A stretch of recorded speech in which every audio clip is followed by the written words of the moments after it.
Suscríbete a nuestro canal CBC Play y activa las notificaciones.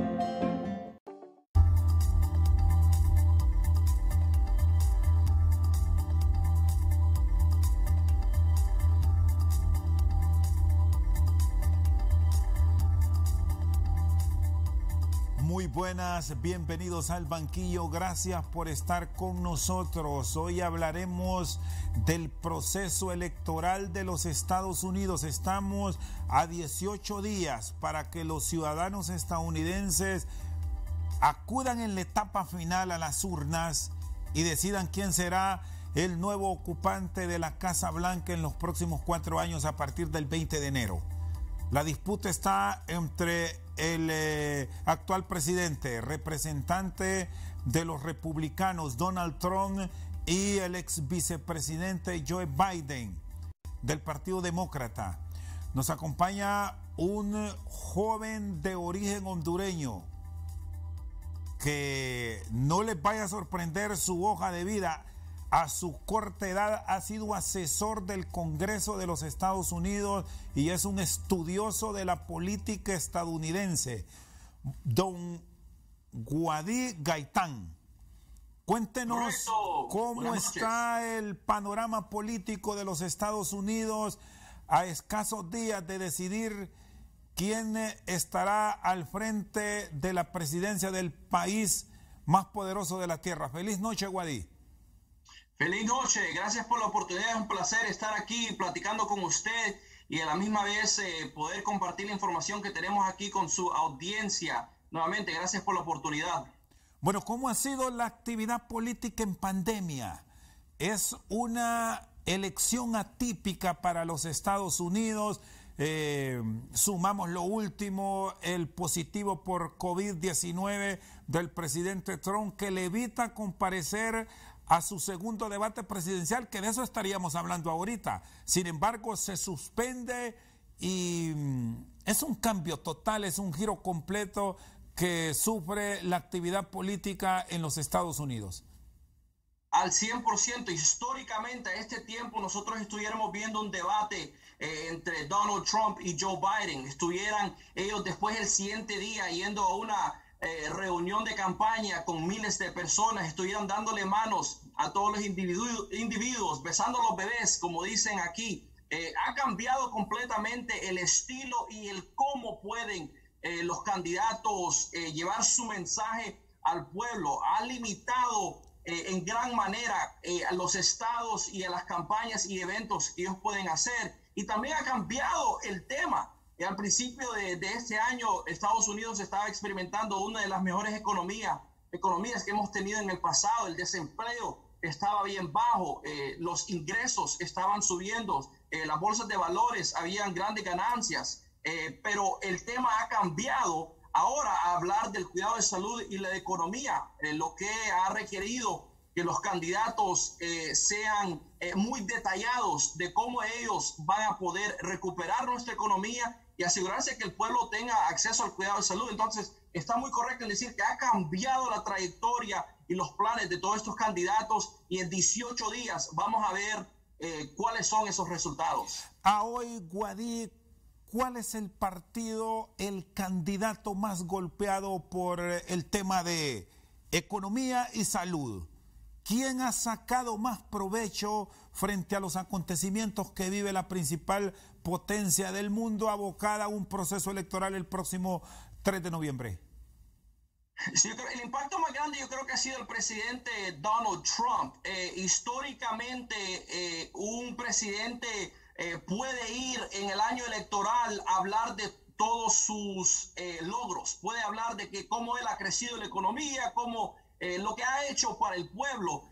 Y mucha gente opina que Donald Trump al principio de año está en una muy buena posición para ganar un segundo término como presidente. Pero la pandemia completamente cambió la trayectoria de nuestra economía y ahora el presidente Donald Trump está en la defensa. Él tiene que defender todas las acciones que tomó, el cerrar las fronteras para que no entre el extranjero por COVID, el cerrar varias industrias. El americano ahora está, algunos trabajando de casa o algunos están desempleados. Él tiene que defender el proceso de los exámenes de COVID, tiene que defender varias cosas. En un tiempo donde él probablemente iba a estar en la ofensiva, hablando de sus logros, él está más en la defensa. Esto le da un poquito de ventaja a Joe Biden, que no tiene que defender el último año. Él no tiene que hablar de lo que él hubiera o de lo que él hizo. Él puede hablar de lo que hubiera hecho y no tiene que defender ningún récord en este año. Pero para ser honesto, mucha gente opina que Donald Trump tiene la ventaja que él no es un político historialmente. Él apenas lleva 4 años como presidente, o 3-4 años como presidente, más que Joe Biden lleva 47 años en la política como senador y también como vicepresidente. Entonces la pandemia, yo creo que aunque le da un poquito de ventaja a Joe Biden, al final del día Donald Trump está haciendo lo mejor que él puede para hablar de cómo es de beneficio para él. Bueno, de momento, Guadí, las encuestas de opinión pública, los sondeos que se están realizando en todo Estados Unidos están mostrando una ventaja para el candidato demócrata Joe Biden. ¿Puede Donald Trump revertir en estos últimos 18 días esas tendencias y ganar favoritismo en su aspiración presidencial, sobre todo ahora que ya ha dado negativo del COVID-19 y se le ha visto en las últimas horas en actividad constante a través de redes sociales, en visitas, por ejemplo, la última de las últimas 24 horas en el estado de Pensilvania, que los estudiosos sitúan este lugar como uno de los puntos claves para decidir la elección de los Estados Unidos? Sí, va a ser muy interesante. Yo trato de, como alguien que estudia la política, siempre trato de dar el análisis más preciso, pero le voy a ser honesto, esta contienda ha sido muy difícil. En el 2016, la ex secretaria de Estado Hillary Clinton llevaba una ventaja en estados claves sobre Donald Trump. En la Florida, ella iba ganando más o menos por 4 puntos. La Florida, todos sabemos que es un estado muy clave. En el estado de Pensilvania, Wisconsin y el de Ohio, nuevamente Hillary Clinton llevaba una ventaja en las encuestas. Hasta me acuerdo que ella empezó a hacer campaña en otros estados porque ya sentía ella que ganaba la Florida, Pensilvania, Wisconsin. Pero sabemos que todo cambió la noche de las elecciones a donde Donald Trump ganó. ¿Por qué? Porque al final del día mucha gente, aunque apoyan a Donald Trump, reconocen que él algunas veces puede ser alguien que no es tan diplomático. Él no habla como todos los políticos, tiene un tono bien fuerte y alguna gente tiene un poquito de temor de decir que lo apoyan cuando toman estas encuestas. Entonces el equipo de Biden ha reconocido que ellos no se están confiando con los estados que dicen que ellos van ganando. Ellos dicen que están trabajando hasta la final, que no están tomando un voto como garantizado, están peleando para poder ganar cada estado. Algo que hemos visto interesantemente es que históricamente el voto hispano es muy clave, el cual es este año, pero los demócratas antes del 2016 siempre mantenían una ventaja en los estados de Michigan, Pensilvania, Ohio. Son estados a donde viven un gran número de blancos. La mayoría son trabajadores de lo que nosotros llamamos aquí cuello azul, que trabajan como mecánicos, trabajan en construcción. Es blanco de media clase que usualmente apoyan a individuos como Joe Biden. Pero el mensaje de Donald Trump de darle consecuencias a China, de quitarle los trabajos que tiene México, que antes era en Estados Unidos, ha sido un mensaje que a ese grupo le gusta. Entonces, al final del día, no sabemos, no creo que nos podemos confiar al 100% de las encuestas. Sí, ¿cuáles son los puntos claves que deberá abordar para recortar estas ventajas el presidente Trump frente a Biden en estos últimos días de campaña? ¿Hacia dónde perciben va a orientar la actividad política? ¿Qué papel puntual pueden jugar las minorías en estados como, bueno, ya me mencionaba la Florida, en Nueva York, donde vive mucho latino, enfocándonos en ese voto de americanos que son de origen hispano, Y así podemos ir encontrando muchos otros, como Arizona, Texas, etcétera.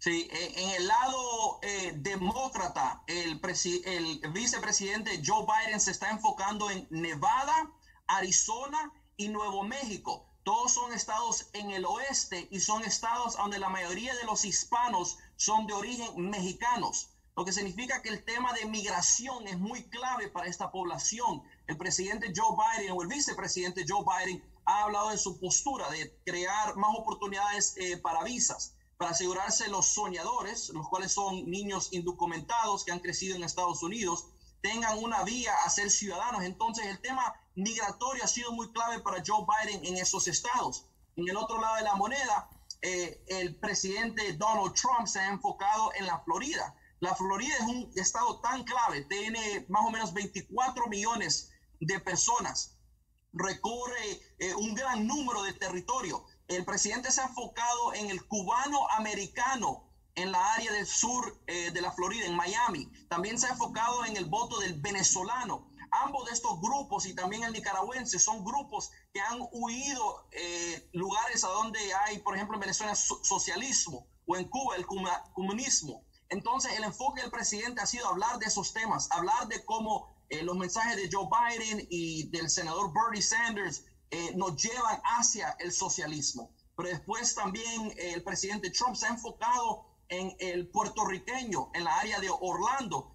Si se acuerdan, hace unos años hubo el huracán María que pegó en el Caribe y hablamos de más o menos 3 millones de puertorriqueños salieron de la isla y ahora están en el estado de la Florida. El puertorriqueño es ciudadano americano y automáticamente tiene el derecho de votar cuando vive en la Florida. Entonces ha hablado de un tema económico, porque muchos de esos puertorriqueños dejaron sus casas, dejaron sus negocios, dejaron todo en la isla de Puerto Rico y ahora están buscando la oportunidad económica. Así es como los diferentes presidentes o candidatos se han enfocado en el alcance a la comunidad hispana.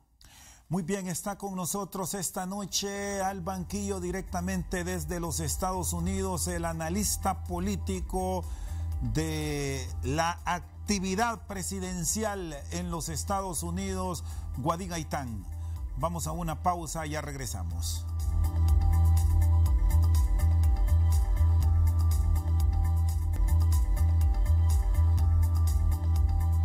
Seguimos al banquillo, nos acompaña el analista político Wady Gaitán.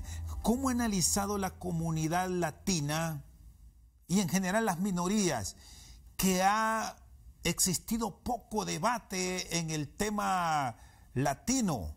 Se han enfocado tanto el presidente Trump como el vicepresidente Biden en temas de pandemia, economía y paremos de contar. 0 para América Latina, 0 para otros países con enorme presencia de ciudadanos en suelo estadounidense que también votarán. Otros ya lo hicieron, Wady. Sí, es verdad. El ser que estamos viviendo una pandemia, el tema del cuidado de salud y la economía ha ahogado el tiempo y le ha quitado la oportunidad a los candidatos de enfocarse en temas, por ejemplo, el TPS. O lo que es el comercio con con América Latina, con México, Centroamérica, Honduras, lo que sabemos que hay bastante exportación e importación, algo muy importante para nuestra economía. Pero los presidentes, especialmente en la tarima nacional, se han enfocado en esos temas de la economía y el cuidado de salud. Pero al final del día, cuando estos candidatos van a los estados y visitan comunidades específicas, sí han tenido... se han puesto en posiciones donde tienen que hablar de estos temas. Por ejemplo, en Miami, como mencioné anteriormente, con la comunidad nicaragüense, venezolana y cubana americana, han hablado bastante del tema del socialismo y también de Nicolás Maduro y diferentes relaciones que tiene Estados Unidos con Cuba y Venezuela. Interesantemente, yo creo que el vicepresidente Joe Biden también ha intentado hablar específicamente a los temas de Latinoamérica. En los últimos 2 años, Estados Unidos firmó un trato con Canadá y con México, el cual iba a crecer la exportación de México hacia Estados Unidos. Joe Biden se ha visto en una posición a donde él tiene que hablar de su plan, Sabemos que de la comunidad hispana, el gran número en este país son de origen mexicano, entonces para muchos mexicanos les importa saber cuál es la postura de estos candidatos. El presidente Trump ha hablado de asegurarse que traigamos algunos trabajos para Estados Unidos de México, pero a la misma vez que crezcamos la exportación y la importación de México a Estados Unidos.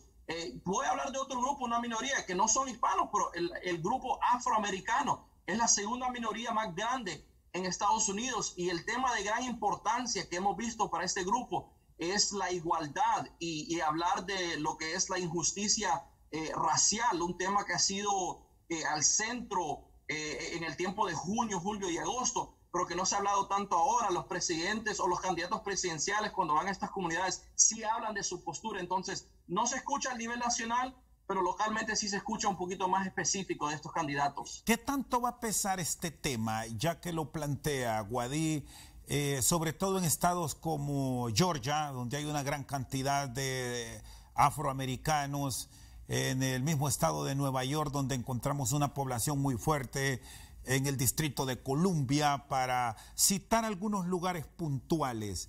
El hecho de que, por un lado, se señala por parte de los demócratas las acciones del presidente Trump pidiendo y asegurando que la ley se va a respetar.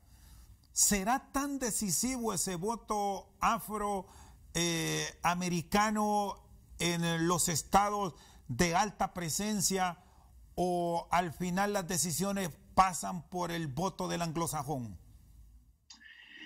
Bueno, el voto blanco es el más clave en el sentido que son el número más grande. Pero aquí es el punto clave. El voto blanco es dividido entre demócratas y republicanos. Lo que significa es que la dirección en cual vota el afroamericano y la dirección que vota el hispano es el voto que tilda la dirección de la presidencia. Un dicho que tenemos aquí es que la vía hacia la presidencia va por la Florida y el voto de la Florida va por medio del hispano.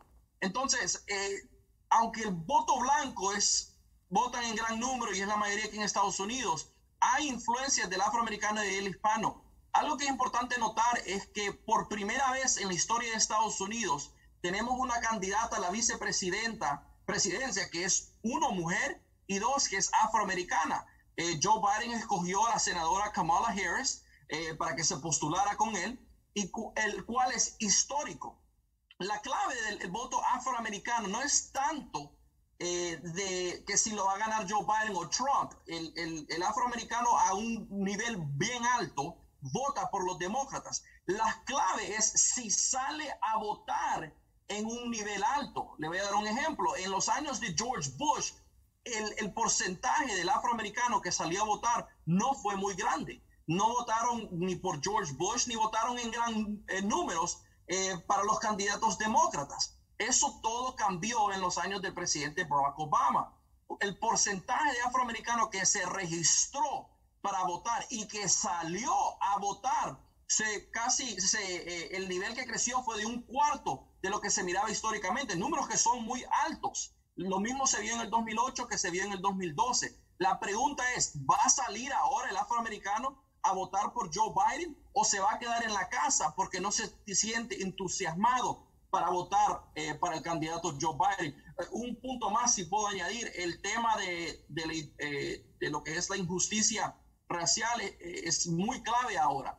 Y es muy difícil porque aunque el demócrata ha sido un poquito más vocal en esa área, lo ha hecho a costo del apoyo de lo que es la policía.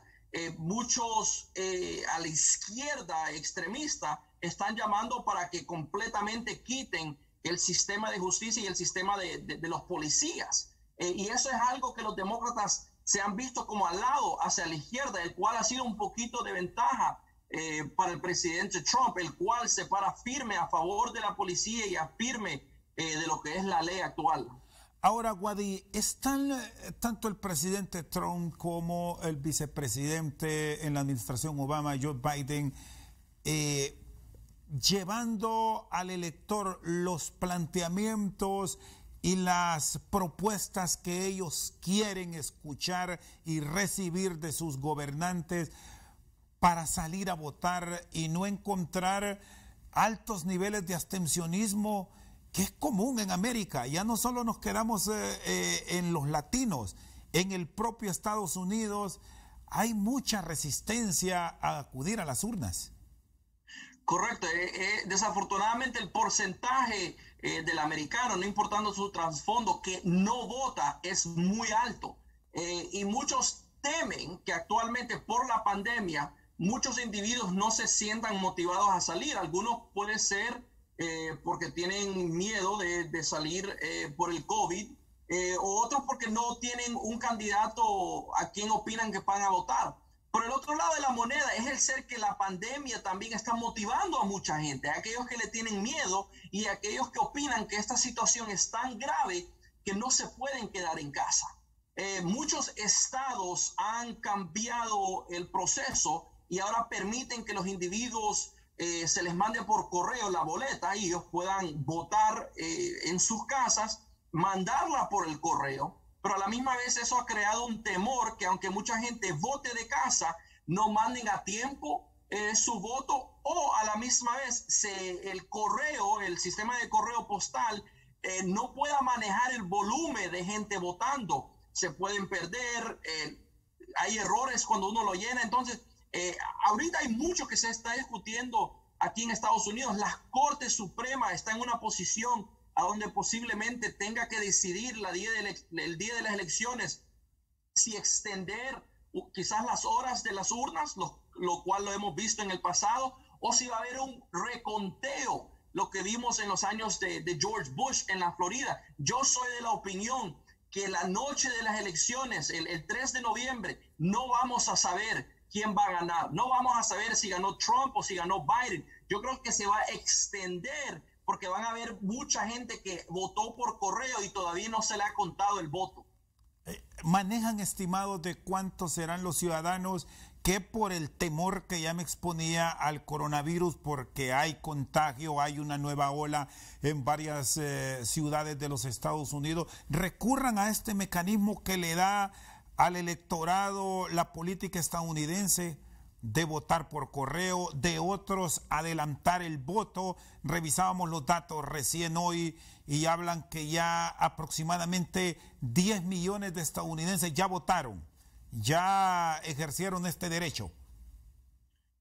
Correcto, yo creo que aún antes de la pandemia muchos estados actualizaron su proceso. Por ejemplo, en Washington o aún en la Florida, uno ya puede votar por boleta ausente, por correo, empezando el 26 de octubre, el cual está a la vuelta de la esquina. Yo creo que si no me equivoco, el 80% de los estados tienen votación en anticipación, lo que significa que usted puede ir a votar en persona en anticipación, el cual mucho estadounidense ahora está tomando ventajas porque no hay filas largas. Y se puede votar de lunes a domingo de 7 de la mañana a 7 de la tarde. Pero hay muchos estadounidenses que le gusta votar el día de las elecciones. Y hay algunos estados que tienen restricciones que uno solo puede votar el día de las elecciones. Ahora, aproximadamente 27 estados cambiaron su proceso solo por la pandemia, el cual muchos han dicho que es algo que ha motivado a mucha gente para votar. No tengo la última encuesta de cuál es el entusiasmo de estadounidense o cuántos estadounidenses no están motivados para votar. Yo creo que los recursos se han enfocado en otras áreas y no tenemos esos datos. Va a ser muy interesante ver qué porcentaje de estadounidenses votó en anticipación, cuáles votaron por boleta y cuáles votaron el mero día. Nuevamente, yo soy de la opinión que el día de la elección no vamos a saber el ganador. Van a haber demasiada gente que votó el mismo día o que mandó una boleta y van a necesitar más tiempo para contar y ver los resultados. Está con nosotros esta noche al banquillo el analista político estadounidense Wadid Gaitán. Vamos a una pausa y ya regresamos.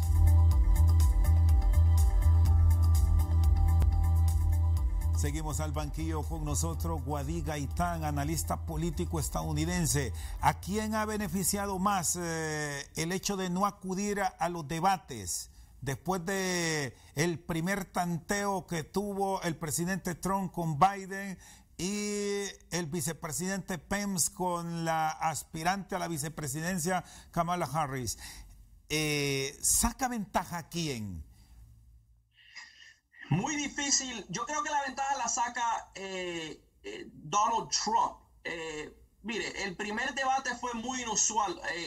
Usualmente el presidente lleva una ventaja en el sentido que él como presidente todo el mundo sabe quién es.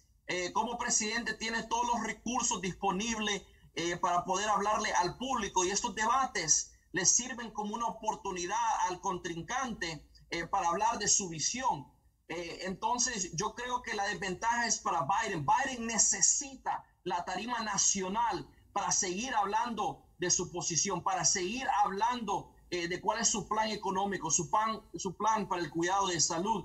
Entonces el ser que no va a haber otro debate es desventaja para Joe Biden. También algo que vimos en el primer debate es que no le fue muy bien a Donald Trump. Mucha gente opina que él interrumpía mucho a Joe Biden y lo incomodó a mucha gente. Entonces no tener un segundo debate, yo creo que la desventaja es para Joe Biden.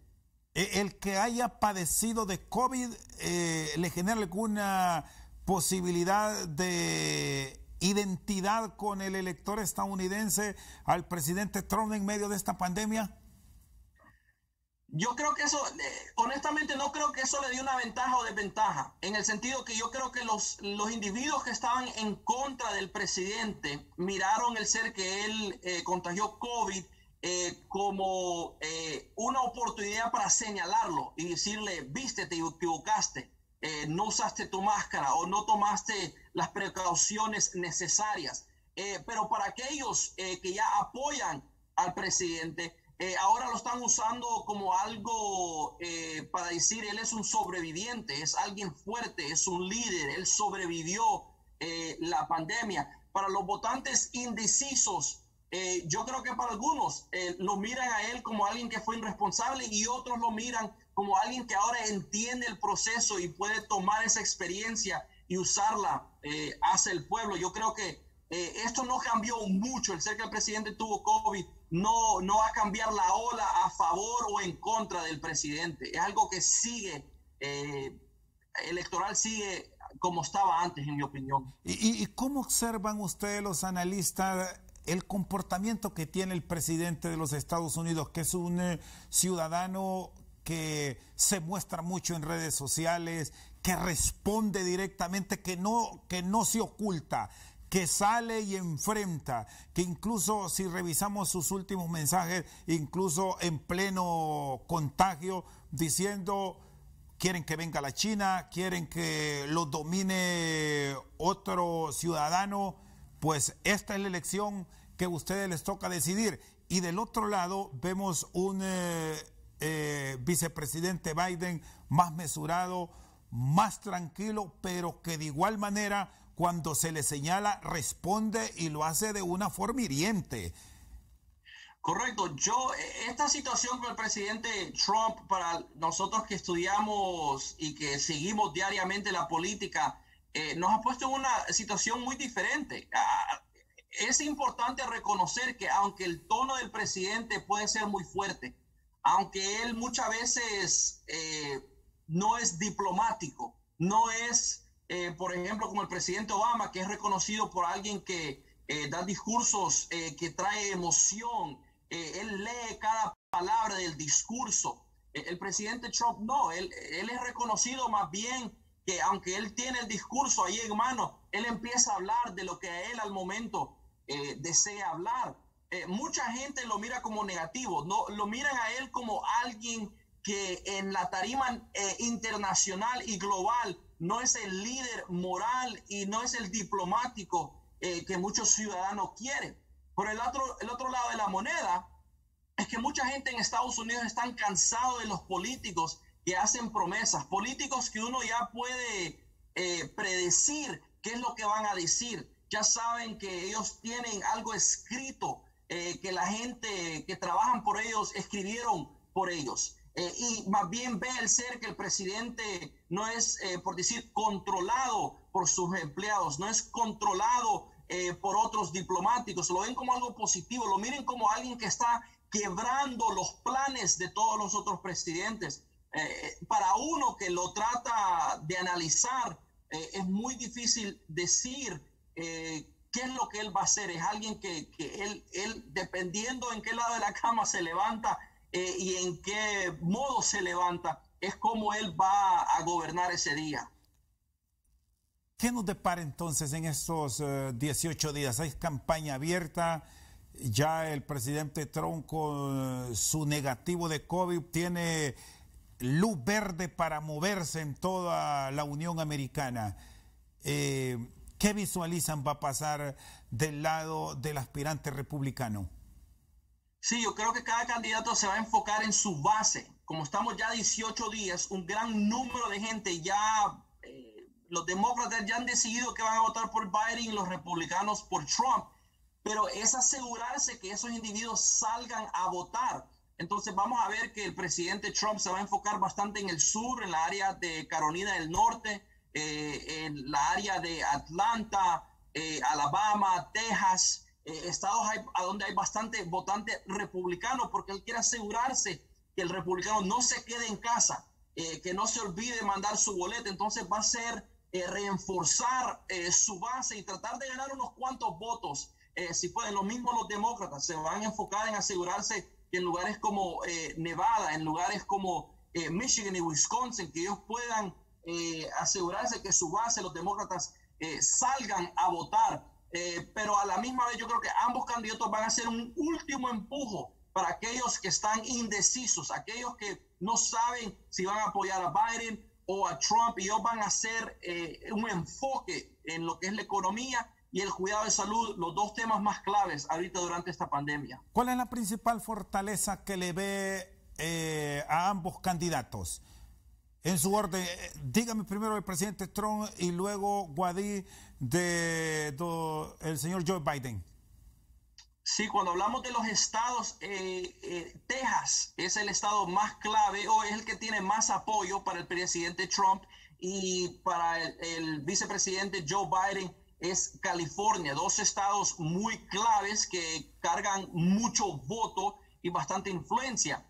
Ahora lo que es un poquito diferente aquí es que el voto popular no gana. Entonces el estado de California ya se sabe que va a votar por el demócrata. El estado de Texas ya se sabe que va a votar por Donald Trump. Entonces el enfoque de ambos candidatos es en los estados indecisos, los lugares como Pensilvania, que mencionó usted, lugares como la Florida, Nevada y Arizona, que no son a donde históricamente no se sabe. Un año votaron por George Bush y el otro año ese mismo estado, ese mismo votante votó por Obama y después por Donald Trump. Son lugares indecisos y muy independientes en sus puntos de vista. Muy bien, está con nosotros el analista político estadounidense Guadí Gaitán. Vamos a una pausa y ya regresamos.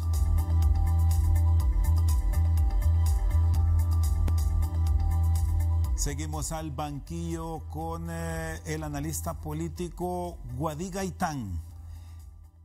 ¿Qué deben esperar en América Latina del nuevo ocupante del Salón Oval?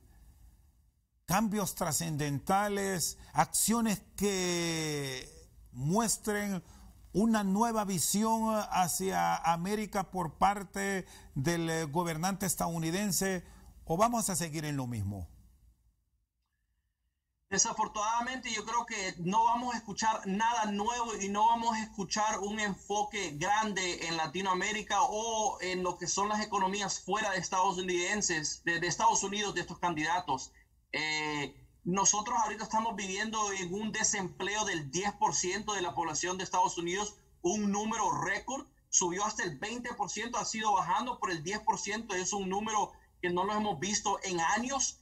Antes de la pandemia, solo el 3% de los estadounidenses estaban sin trabajo. Entonces, el enfoque de los presidentes es la política doméstica.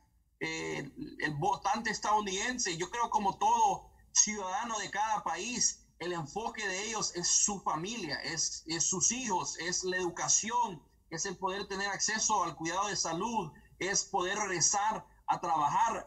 Hay mucho negocio que ha abierto en Estados Unidos, pero no a su capacidad total. Lo que significa es que mucha gente todavía no está trabajando, mucha gente todavía tiene que pagar sus cuentas de casas, de carro. Entonces yo creo que la política exterior no es un enfoque grande. Yo creo que después de las elecciones sí se va a escuchar que quien sea el nominado o el candidato que gana a la presidencia va a tener que en ese punto hablar de nuestras comercio con Latinoamérica, nuestro comercio con Asia, porque un gran porcentaje de la economía de Estados Unidos depende de lo que es el mercado global, nuestras exportaciones de comida, nuestra exportación de tecnología, disculpe. Entonces, ese tema yo creo que después de las elecciones es que se va a tocar un poquito más, y algo que es muy clave, yo creo, pero que algo que no se va a escuchar antes del 3 de noviembre. Ahora, Guadi, que en los últimos días de este proceso electoral se esté llegando con ese apoyo económico que brinda el gobierno de los Estados Unidos a sus ciudadanos por el tema de la pandemia y que les está llegando un cheque que lo último que se proyecta es promedio de $1,800 por familia. ¿Puede orientar un tanto la elección? ¿Puede generar cambio de último momento en ese voto indeciso? ¿Cómo lo interpretan? Sí, el debate ahorita existe que si van a renovar lo que son los fondos de ayuda que fueron a las familias. En Estados Unidos, como en muchos países, el bipartidismo es muy difícil. Usualmente los partidos políticos chocan y no trabajan juntos. Pero a mi juicio, yo lo que creo y mucha gente opina es que cuando pegó la pandemia, por primera vez en mucho tiempo vimos que los partidos trabajaron juntos para aprobar estos fondos. Estos fondos se acabaron en agosto, eran solo fondos temporales. El debate ahorita ha sido entre los demócratas y los republicanos, y mucha gente opina que no han renovado esos fondos, porque si los demócratas aprueban lo que hacen los republicanos, opinan que eso va a ser de gran ventaja para el presidente Trump. Le va a dar una oportunidad al presidente decir que los nuevos fondos aprobados es por el liderazgo de él, y los republicanos lo mismo. No le quieren ceder la victoria a los demócratas, porque los demócratas van a decir que por ellos y por Joe Biden es que se vienen estos fondos, algo que es muy lamentable, porque todo este debate es a costo de la necesidad que tiene el ciudadano americano, necesidades grandes que están viviendo muchas familias. El presidente Trump ya ha dicho que él opina que la misma semana después de las elecciones, ya sabiendo nosotros los resultados, que van ellos a poder llegar a un acuerdo a donde aprueben otro rondo de fondos, uno para las empresas, fondos para las empresas que necesitan pagarles a sus empleados y seguir vivo su negocio. Segundo, fondos para hospitales y para centros médicos. Y tercero, fondos que van directamente a familias y a ciudadanos americanos que tienen un número social, un cheque más o menos entre $1,200, $1,800. Entonces yo opino que es el tema no impactar los siguientes 18 días, pero sí va a impactar ya después de las elecciones. Y la elección de la nueva nominada a la Corte Suprema de Justicia, que debemos decir es un cargo vitalicio, y si bien son hombres y mujeres del foro estadounidense intachables, no se les puede quitar ese corazón político que tienen, y es de línea republicana. ¿Puede radicalizar esto aún más, esa división entre los dos colosos de la política americana? Yo quiero ser optimista, disculpa si me equivoco la palabra. Yo soy positivo en el pensar que no va a cambiar demasiado. Una ventaja de Amy Coney Barrett, que es la nominada actual, es que ella ha sido jueza los últimos años. Lo que significa es que sí tenemos un récord por cuál basarnos, y algo que muchos que han estudiado su posición opina que ella no usa mucho su perspectiva personal en juzgar. Hay un poquito de temor en la área de cuidado de salud, porque el plan pasado por la presidencia de Obama, reconocido como el Obamacare, el siguiente año tiene un caso en frente de la corte. Pero hemos visto que jueces, por ejemplo, John Roberts, que fue nominado por un presidente republicano, falló en favor de una legislación demócrata. Los jueces tienen que ser imparciales y yo opino que ella, similar a otros jueces que han sido nominados por demócratas o republicanos, pueden poner al lado su opinión personal y tratar de enfocarse en lo que es la ley y la constitución de nuestro país. Guadí, hay también, más allá de la elección del nuevo presidente de los Estados Unidos, en juego curules en el Congreso de los Estados Unidos, hay escaños en juego del Senado, que en algunos estados estén figuras de origen latino o de otras minorías. ¿Qué tanto puede orientar los votos en este proceso electoral del próximo 3 de noviembre? Sí, muy clave, porque en Estados Unidos y en otros países el presidente no tiene el poder de escribir la ley. Es muy poderoso en cómo implementa la ley, pero no la puede escribir. El presidente depende del Congreso, de la Cámara Baja, donde están los congresistas, y también de los senadores en la Cámara Alta, de trabajar juntos para escribir la ley, aprobar la ley y después mandarla al presidente. Actualmente los demócratas mantienen la mayoría en la Cámara Baja y en el Senado están los republicanos con la mayoría. Muchos opinan que existe la posibilidad de que el 3 de noviembre cambie el liderazgo republicano y que ganen los demócratas en el Senado, lo cual sería, el resultado sería que los demócratas tuvieran una mayoría en todo el Congreso. Entonces el presidente no va a tener la opción, pero de trabajar con los demócratas, porque ellos van a tener el poder del lápiz, que dicen, el poder de escribir las leyes. Entonces un enfoque grande ahorita en las campañas son en los estados, por ejemplo, de Colorado,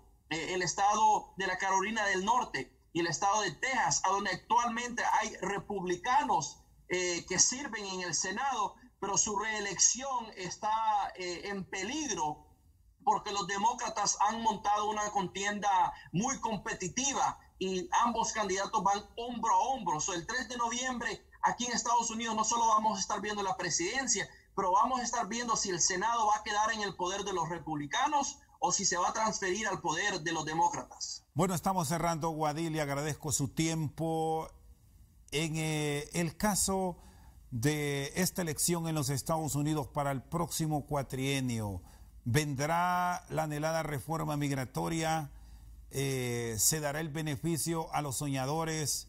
Que para el caso de Honduras, que estamos bajo un TPS, se dé una legalización para estos ciudadanos, o son temas estos difíciles para tanto el presidente Trump como Biden abordarlos directamente porque tendrá que ir al Congreso y al Senado?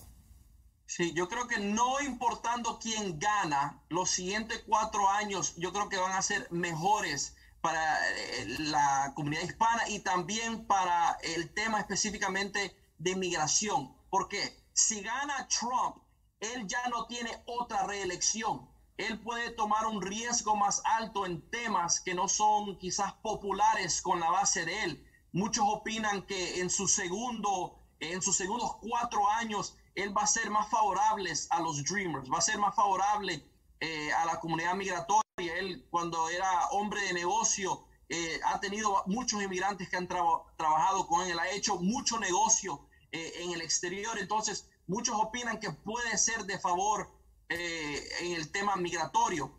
Si gana Joe Biden, yo opino que Joe Biden en los últimos años ha tenido un plan fuerte a favor de reformar el sistema migratorio.